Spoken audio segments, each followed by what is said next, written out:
Irrigation శాఖపై ముఖ్యమంత్రి రేవంత్ రెడ్డి సమీక్ష ప్రారంభమైంది. మంత్రులు ఉత్తమ్ కుమార్ రెడ్డి, తుమ్మల నాగేశ్వరరావు, కొండా సురేఖ, ముఖ్యమంత్రి సలహాదారు వేం నరేందర్ రెడ్డి, ముఖ్య అధికారులు ఈ సమీక్షకు హాజరయ్యారు. సమీక్షలో ఎన్డీఎస్ఏ మధ్యంతర నివేదిక, కాళేశ్వరం ప్రాజెక్టుపై చర్చిస్తున్నారు.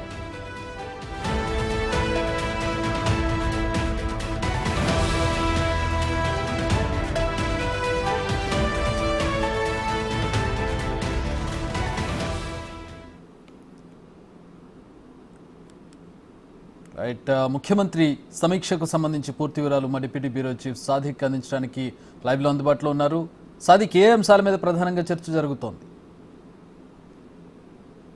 వాస్తవంగా అయితే కేబినెట్ సమావేశం ఉండాల్సి ఉండే, అయితే ఇంతవరకు ఈసీ నుంచి ఎటువంటి రిపోర్ట్ రాలేదు, అంటే పర్మిషన్ రాలేదు. దీంతో అందుబాటులో ఉన్న మంత్రులతో ముఖ్యమంత్రి రేవంత్ రెడ్డి సచివాలయంలో ఇరిగేషన్ శాఖపై సమీక్ష సమావేశం నిర్వహిస్తున్నారు. అందులో ప్రధానంగా మంత్రి ఉత్తమ్ కుమార్ రెడ్డి, తుమ్మల నాగేశ్వరరావు, కొండా సురేఖ, జూపల్లి కృష్ణారావు, పొంగులేటి శ్రీనివాస్ రెడ్డి, ముఖ్యమంత్రి సలహాదారు వేం నరేందర్తో పాటుగా ముఖ్యమంత్రి అధికారులు కూడా హాజరు కావడం జరిగింది. ఇందులో ప్రధానంగా ఎన్డీఎస్ఏ రిపోర్టు, అంటే కాళేశ్వరం ప్రాజెక్టు మేడిగడ్డ పొంగిన తర్వాత ఇప్పటికే NDSA national dam safety authority ఒక రిపోర్టు కూడా ఇచ్చింది. చంద్రశేఖర్ అయ్యార్ కమిటీతో ఒక కమిటీ ఏర్పాటైంది. ఆ కమిటీ పూర్తి స్థాయిలో కూడా ఒక మధ్యంతర నివేదిక ప్రభుత్వానికి అందజేసింది. అందులో ప్రధానంగా మనకు 85 పిల్లర్స్ ఉన్నాయి మొత్తం మేడిగడ్డలో. అందులో 7వ బ్లాక్ లో 20, 21, 22 3 పిల్లర్లు కూడా పూర్తిగా ధ్వంసం అయిపోయాయి, మొత్తం పగుళ్లు ఏర్పడాయి.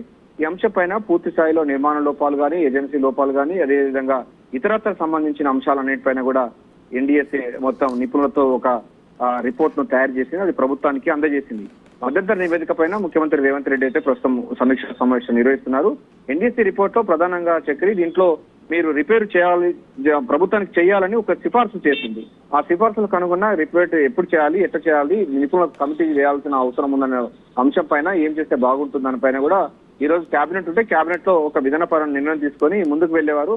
అవసరం ఉంటే ఒక కమిటీ వేసేవారు, మళ్ళీ ఒక ఉన్నత స్థాయి కమిటీ, నిపుణుల కమిటీ వేసేవారు. లేకపోవడంతో ఇప్పుడు ఏం చేయాలి దానిపైన కూడా ఎన్డీఎస్ఏ రిపోర్ట్ ఈ విధంగా వచ్చింది. మనం ఏ విధంగా ఫర్దర్ స్టెప్ ఎట్లా తీసుకోవాలి దానిపైన కూడా ముఖ్యమంత్రి అయితే అధికారులతోని, మంత్రులతోని చర్చిస్తున్నారు. అంతేకాకుండా కాళేశ్వరం ప్రాజెక్టు ఈ 3 బ్యారేజీలు ఉన్నాయి. ఇప్పుడు మేడిగడ్డ, అన్నారం, సుందెల, ఈ 3 బ్యారేజీలది సేమ్ ఒకటే మోడల్ ఉంటుంది, డిజైన్స్ ఒకటే ఉంటుంది, నిర్మాణ సంస్థలు ఒకటే, ఏజెన్సీలు ఒకటే. సో దీనికి సంబంధించిన అంతా కూడా ఒకటే కంపెనీ చేసిన నేపథ్యంలో మేడిగడ్డ దగ్గర మాత్రమే. సాదిక్, గ్రౌండ్ లెవెల్ ఇప్పుడు వర్షాకాలం ప్రారంభం అవుతుంది. ఒకవేళ వీళ్ళు ఆమోదం లభించిన, ఒకవేళ చేయాలని చెప్పి పూనుకున్నా కూడా ఇప్పుడు పనులు ప్రారంభించి పూర్తి చేసేటటువంటి పరిస్థితి ఉందా? ఇప్పుడు వాస్తవంగా చెప్పినట్టుగా లేదు. ఎందుకంటే కాపర్ డ్యామ్ అంటే నీ పైనుంచి ఎగువ ప్రాంతం నుంచి మనకు నీళ్లు ఎక్కువ ఫ్లో అవుతుంది. గోదావరి చాలా ఉధృతంగా ప్రవహిస్తుంది. ఇప్పుడు మాన్సూన్ కాకముందుకే నీళ్లు బాగా వస్తున్నాయి. సో కాపర్ డ్యామ్ నిర్మించినా కూడా నీటిని అడ్డకట్ట వేయలేని పరిస్థితిలో ఉంది. మరోవైపు ఎన్డీఎస్ఏ రిపోర్ట్ కూడా ఒకటి దీంట్లో కీలకమైన అంశాన్ని ప్రభుత్వానికి దృష్టి పెట్టింది, ప్రభుత్వాన్ని ముందు ఉంచింది నివేదికలో.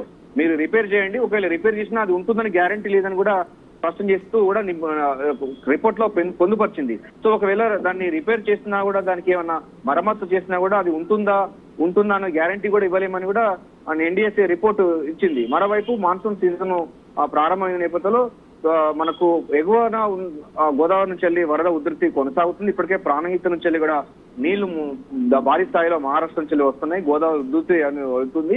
ఇప్పటికిప్పుడు దాన్ని చేయలేము అన్నది మనకు ఇంజనీర్లు చెప్తున్నటువంటి మాట.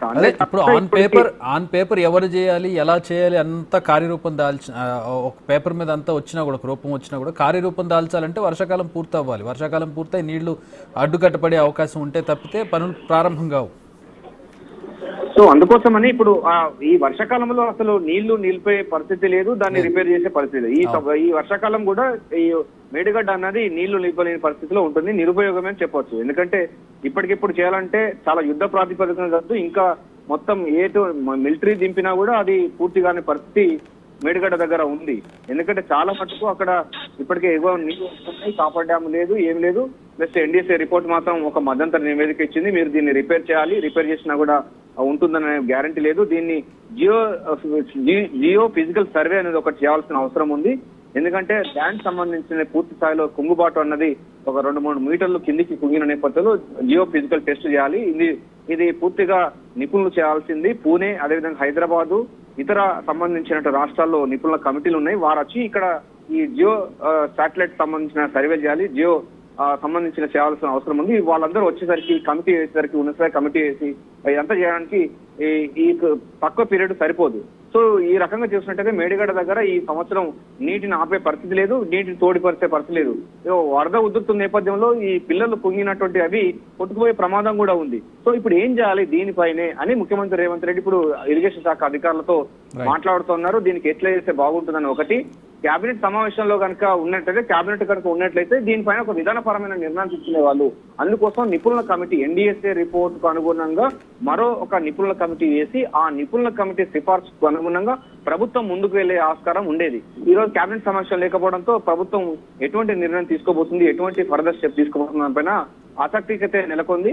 కానీ ఇప్పుడు మాత్రం ఎన్డీఎస్ఏ రిపోర్టు, కాళేశ్వరం ప్రాజెక్టు యొక్క స్థితిగతులు, దానికి సంబంధించిన అంశాలు చంద్రశేఖర్ అయ్యార్ ఇచ్చినటువంటి మద్దతు నివేదిక పూర్తి స్థాయిలో అయితే అవుతుంది. మరోవైపు జస్టిస్ పినాకిని చంద్రఘోష్ కమిషన్ కూడా ఈ అవకతవకల పైన కూడా వాళ్ళు కూడా ఎంక్వైరీ చేస్తున్నారు. ఇప్పటికే బహిరంగ ప్రకటన చేయడం జరిగింది. మొత్తం అక్కడి నుంచి కూడా ఇన్ఫర్మేషన్ వస్తుంది. సో దీని అనేక అంశాల పైన కూడా ముఖ్యమంత్రి రేవంత్ రెడ్డి అయితే సమీక్ష నిర్వహిస్తున్నారు. వాస్తవానికి ఈ రోజు కేబినెట్ సమావేశం ఉంటే మాత్రం అటు ఖరీఫ్ సంబంధించిన యాక్షన్ ప్లాన్, విద్యా సంవత్సరానికి తీసుకోవాల్సిన చర్యలు, ఈ అదేవిధంగా కాళేశ్వరం ప్రాజెక్టు, రైతులకు సంబంధించిన 2 లక్షల రుణ మాఫీ, అదేవిధంగా ప్రభుత్వానికి రావాల్సిన నిధులకు సంబంధించిన సేకరణ, వీటన్నిటిపైన కూడా కూలంకషంగా పరిపాలన పైన ఫోకస్ పెట్టేవాళ్ళు. ఇప్పటి వరకు ఈసీ ఎటువంటి పర్మిషన్ లేకపోవడంతో మంత్రులతో మాత్రం సమీక్ష సమావేశం నిర్వహిస్తున్నారు. చూడాలి, మనకు సాయంత్రం కల్లా ముఖ్యమంత్రి కార్యాలయం నుంచి ఒక ప్రకటన వెలువడే అవకాశం ఉంది. ఆ ప్రకటన ప్రకారంగా ఈ ఎన్డీఎస్ఏ రిపోర్టు, అదేవిధంగా కాళేశ్వరం ప్రాజెక్టు, మేడిగడ్డ కుంగుబాటు సంబంధించిన అంశాలపైన కూడా ఎటువంటి ప్రభుత్వం ఎటువంటి విధానాలు అవలంబిస్తుందో మనకు తేలే అవకాశం అయితే కనబడుతుంది.